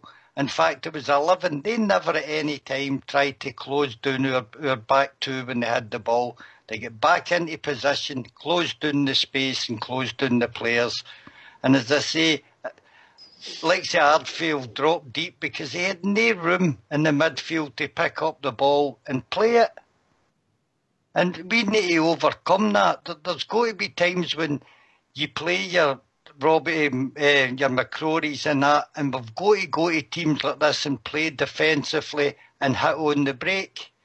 I know they'll not come out most of the time, but you'll get a chance. We've got to look after it. If we come away with a nothing each draw, it's always better than losing in these games. We commit all the time to attack and leave ourselves open, and then when we attack, we've no room to get the ball through. We have played well against teams that will come out and play against us. But these small clubs know that work rate in a game can cancel out any creative or better players that we've got. We need to solve the problem, and playing the same attacking formation against them won't work. We need to learn another way. There was also, Fox. On you go, Bridge. I was just going to say, Foxy, 100% agree with you, but we also got to realise that when we did have the chances, when we did break on Sunday there, we're going up there, our final pass wasn't there to find anywhere forwards. It just wasn't there. We were just poor, very, very poor passes a lot of the times. Cushie's reflected on that earlier. Sometimes the passes we were making up front, they're going out the park. And you're wondering why that is, But that's the way it was. We were very poor, really poor. And maybe I'll go to Blue with this. Maybe what summed it up has been, I think it was young Middleton passed it straight out the park. That Straight summed out the the deal. park. Wow, just wow. You still there, Blue? Have I lost you? Finish. He was saying. I think that did sum it up pretty much. But for me, as I say, I mean, was Dorrans injured? Was he? He wasn't even in the That's what I'm saying. on the Was bench. he? I don't know, I'm mate. inquiring. I've no heard. Well, if we've no heard, I think we would have heard if Dorrans was the injured.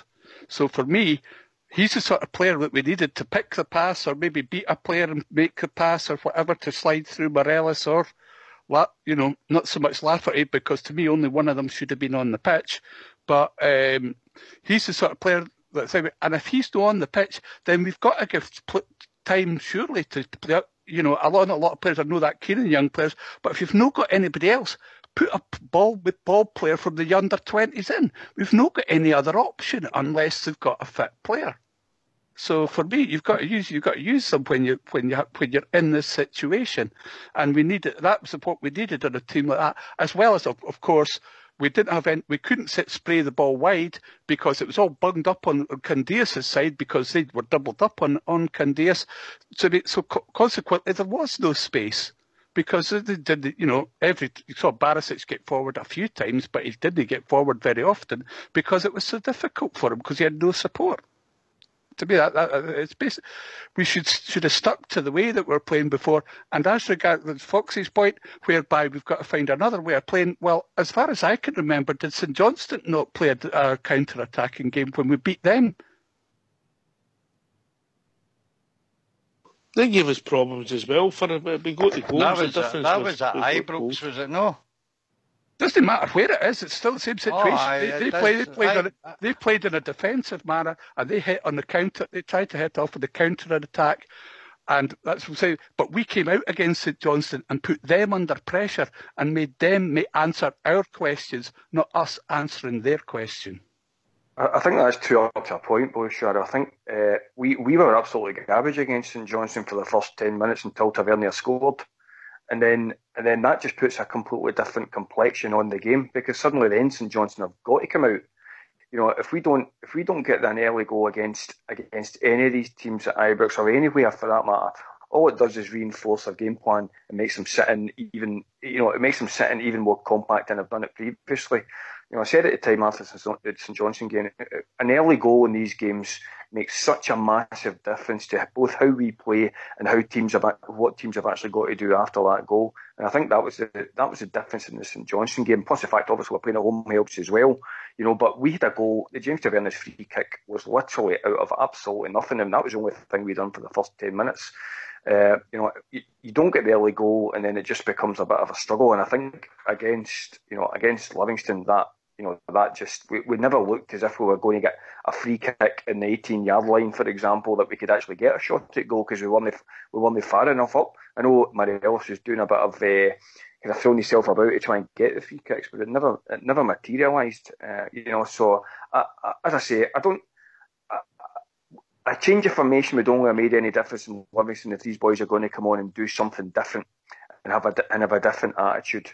And if they weren't going to do that, whether it's one of our youngsters or whether it's one of our more seasoned pros or whatever, if they're going to come on with a different attitude to the game, then that may have changed it. If they were just going to come on and kind of not really give 100% and looked as if they're just protecting themselves and wanting to get off the pitch as soon as possible, we could have played, as Stephen Gerrard said in his interview, we could have played another 90 minutes after that and still not scored because the attitude wasn't there, never mind the formation.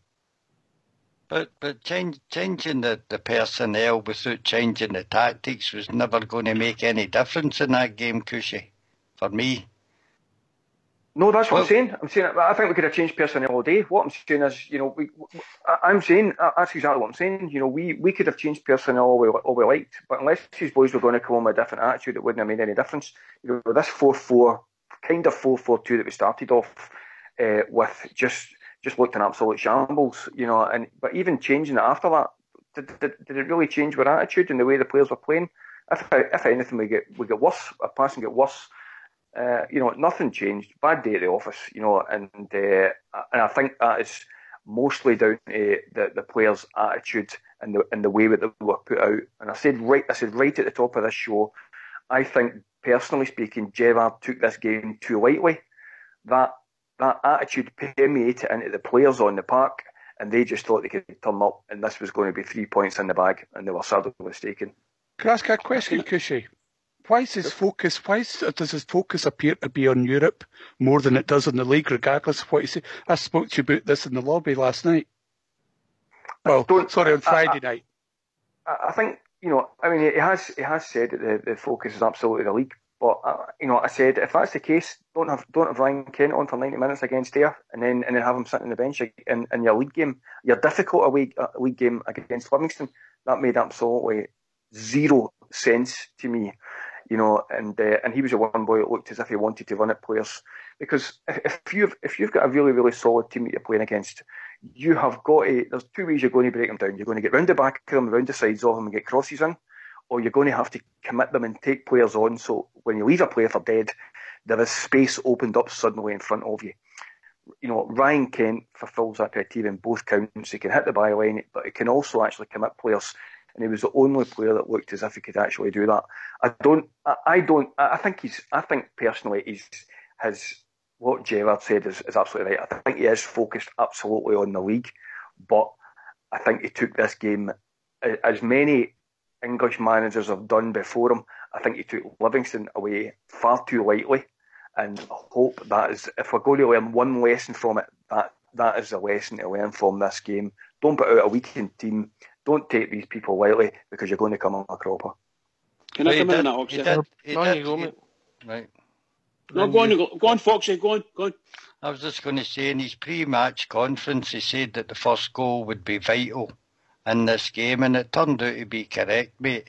I think he knew how Livingston played, but unfortunately we never found a solution to beat them. He knew that a goal and how stuffy they would be, and let's be honest here, mate. They've had good results against nearly every side in this league, so I don't think he took them lightly. I just think he didn't have a solution how to beat them. Well, I think for that to be true, you put out your strongest team then, because it's a league, and he stated quite categorically, as Blue Shadow said, that is his absolute priority. If that's his priority, you don't bring in Worrell, you don't play a 4-4-2 that we've not really played before. You make sure Kent's on that part of the start, and you make sure everybody knows exactly what they're supposed to be doing. And we just didn't look as if that message got across at all. So I don't think that was our strongest 11. I don't think it was our strongest formation.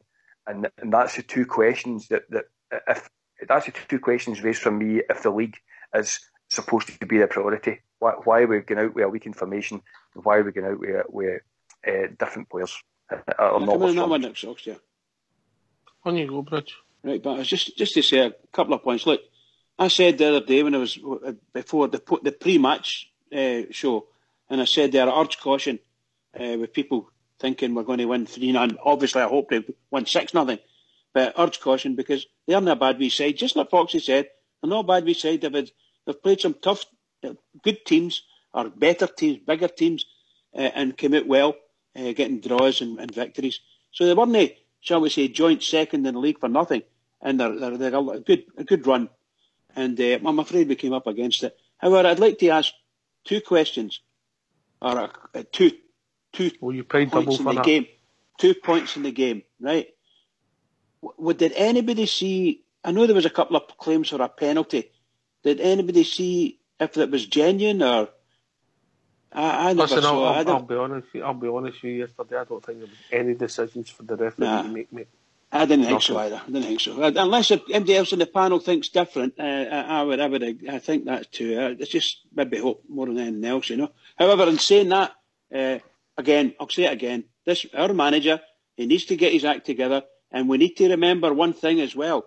When we're playing these teams that are up, it's as if they're on some sort of high before they got on the park, and we haven't attained that high.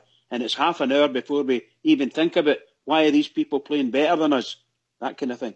Need to be there for the start, for get-go. That's what Scottish football's about. Everybody wants to beat the Rangers, because it's all about the Rangers. Ulster, you've been quiet for a while, mate. No, just listening to the boys. I think I agree with most points. And without looking too far ahead of myself, see, strangely, I'm not actually too worried about this Rapid game or the Hearts game at home because I think we're going to play well in both games, to be honest. It's actually the next away game that's worrying me without looking too far forward away to Hamilton. I think that's the game where I really want to see our team putting in a performance because that's going to be another game and another. Well, it's not a great pitch. We've seen it before. It's probably one of the worst. And that's a team that's going to battle. And they've all, especially when we played Hamilton the last few years, especially away from home, they're a hard team to beat. They'll defend in numbers like Livingston have done on Sunday. And that's for me is the game I want to see Rangers going out and taking the game by the scruff and out battling because it's going to be another one. It's going to be really, really tough. And I think we need to start winning away from home and soon in the league. And that's the one I'll be looking at the most because I honestly do believe we'll play well, beat Rapid. I think we'll beat them. I think we'll play well these Hearts because Hearts will come out and play a bit of football. Their tails are up as well. But I think we've got enough to take Hearts at Ibrox. But it's Hamilton for me is where I want to see us getting 3 points. Well, I get your point. I mean, I think it's really, really crucial we take 6 out of 6 in the next 2 league games for me. Blue Shadow. It's vitally important. I mean, we've dropped out of 21 points, we've dropped 10 of them this season. Now the fact is, he didn't play. He came out as you said. He didn't take this game lightly. He didn't start with Ryan Kent for one, probably our most informed winger at the minute. Although we gave him a lot of slagging earlier on in the season, but the guy's come in form, and then all of a sudden you leave him out. The player who it appears at the minute he's relying on to unlock defences and who says is going to be a key marker, a key player in his squad, is nowhere to be seen. Not even on the bench. So if he turns up on Thursday night, I'm afraid Mr. Gerrard, for me, has got questions to answer, and for me, it's just no good enough. Who was the guy who was on the bench? Dorrans. Oh, Dorrans was never going to be playing in that pitch yesterday, mate, and he's way back for injury. No chance. The fact is, he's dropped 10 points out. He's dropped 10 points out of 21 points. Things like that. If he's not going to play Dorrans, then he has to put another. If he's going to unlock a defence, he needs to put another midfielder in there that's capable of doing it. The best we could have got for Dorrans yesterday, and it'd been even unlikely because of the surface, was on the bench. He was never going to play yesterday. Never. I might not have played 90 minutes, but for example, if we'd started off, as I was saying earlier, and played our normal game and put them under pressure, maybe not even got a goal or whatever, but with half an hour to come, take Morelos off, put Lafferty on, put Dorrans on behind him and get rid of one of the other guys, and then we might have got somewhere. Playing that system that he played yesterday, it was absolute mince against the Banky mob, and it was absolute mince against that lot, and I don't want to see it again. I think a point we're all missing here, mate, is how competitive this league has been since the start of it. There's, apart from Hearts, who have had a great run, every other club in the top 6, mate, are only averaging 2 points a game. Celtic are struggling. They're winning their games with 1-0. Two teams have won away from home in the league, mate. 2 teams. Do you know who it is? Celtic and Rangers, mate. Aye. Is that no a sign of a bit of competition in the league? This league isn't going to be a stroll this year. And to win it, I think the team that wins it this year will deserve to win it, whereas in the last few seasons there's been no competition. And I think we should just look forward and see how we go the rest of the year.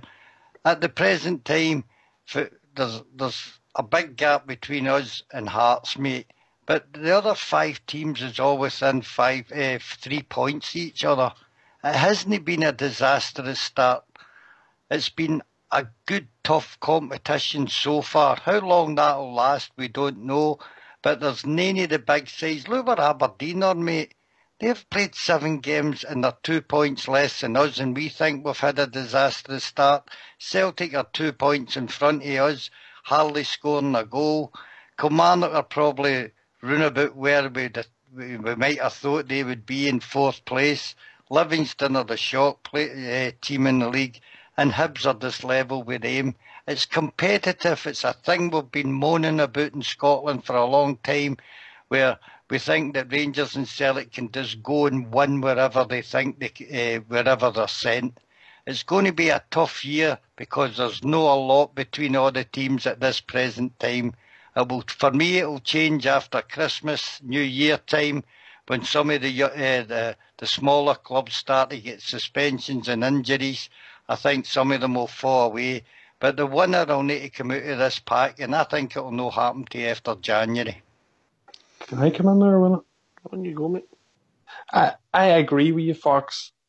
And I think that's why we're all screaming for our best team to be on the park. If it's going to be a competitive league, which it has been, you don't leave your informed players on the bench. You don't leave Kent on the bench. And then I'm asking the question, and Kent will start on Thursday. No doubt about it, Kent will start on Thursday night against Rapid Vienna. And I'm asking myself, why is he starting on Thursday? Why is he not starting away against on Sunday? You know what I mean? If it's going to be a competitive league, you have to play your best team. You can't change players, put Worrell in, switch it about, take your informed winger and put Lafferty, who isn't a winger, on, and then get 3 points. Do you know what I mean? You have to play your informed players in the league. Coming back in that, Fox? Well, I think the honest truth is, once we get into these playoffs, mate, we're going to have a go at it.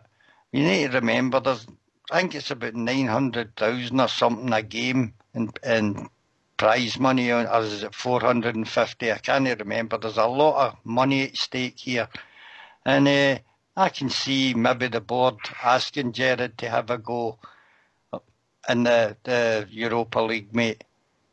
It's to get our name about Europe again, which we've not done for a long, long time. And this is the balance that we're trying to even out, but we're paying a price for it. I said when we qualified for it that it would have a wee bit of a dent on our league forum, mate. And it's happened to Celtic. It's happened all the time, mate. It's a big thing to have on your squad. So playing your full team all the time, which I would like, same as everybody else. You take a player out when he's injured, and that's the only time you take him out. But can we use that as an excuse for Sunday, Fox? Because they're United in the Cup Wednesday. But we've got a big game coming up on Thursday, Ox. But, Fox, I'm not worried about... See, I know what you're saying. It's about money and getting your name in Europe again. We need to get our name back in Scotland again. We haven't won anything in near a decade in Scotland apart from a Mickey Mouse Cup. Why are we worrying about Europe? You know what I mean? I know 100,000 here, 100,000 there. We have to be the top of the tree in Scotland before we even think about Europe. And I know we're in Europe. I hope we do well in it. I'm more concerned about getting my bread and butter and my best team on the pitch. That's just my point. I'd agree with you there, mate. I'd agree. I would rather see the league than anything else, and so would 99% of the Rangers support. But we're in the competition now, and by the looks of it, we're going to have a go, mate. So after Thursday night, as you say, we all could be ecstatic. We don't know if we'll beat Rapid or no, but if it does, it brings back the feel-good factor again until we slip up again. I mean, Gerrard's always saying there'll be bumps in the road, mate, and that was a bump there on Sunday. It's how we react after it.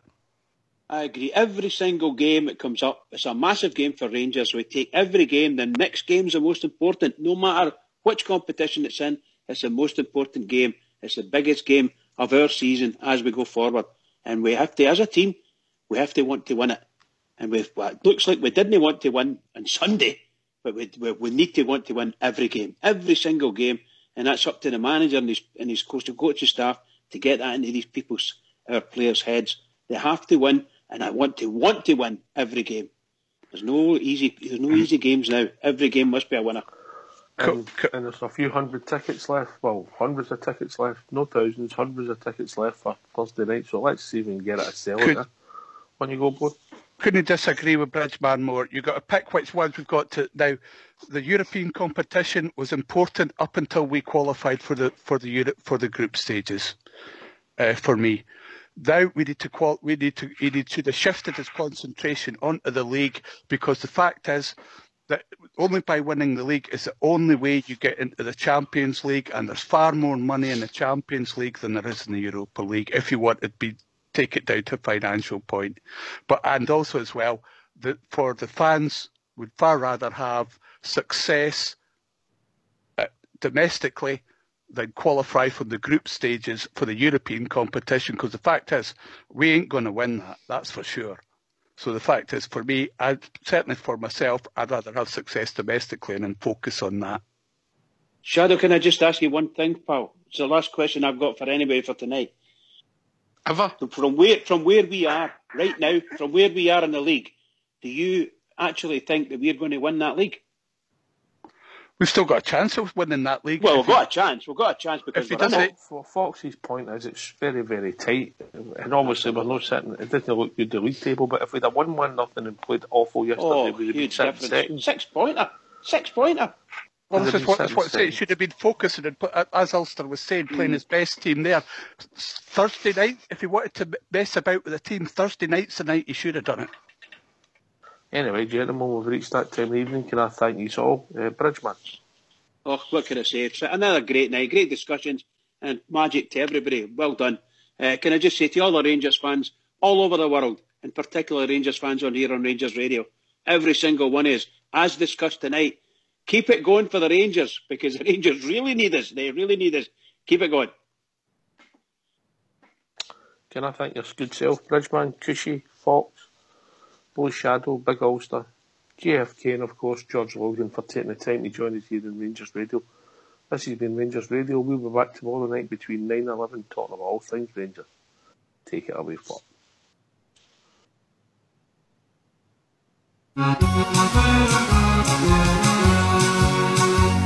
How many years ago, my boys, I left the Glasgow town. I followed the pull of the Yankee land and here I'm settled down. Although I'm in so Bridgeton Cross and my friends so near and dear, what I would give if I could have the Rangers over here. Singing back of California where the sun shines all the year, singing Bama about your Broadway light so clear. But if it would fill my heart with sadness, it would fill my heart with cheer, if we only had the Rangers over here. For they're the finest team in all the land, and I'm sure that you'll agree. To see them win is something grand, it's part of history. We're the boys who fear no noise, my lads, and I mean this quite sincere. What I would give if I could have the Rangers over here. Singing Buck of California where the sun shines all the year, singing Bum about your Broadway life so clear. But if it would fill my heart with gladness, it would fill my heart with cheer, and we only had the Rangers over here.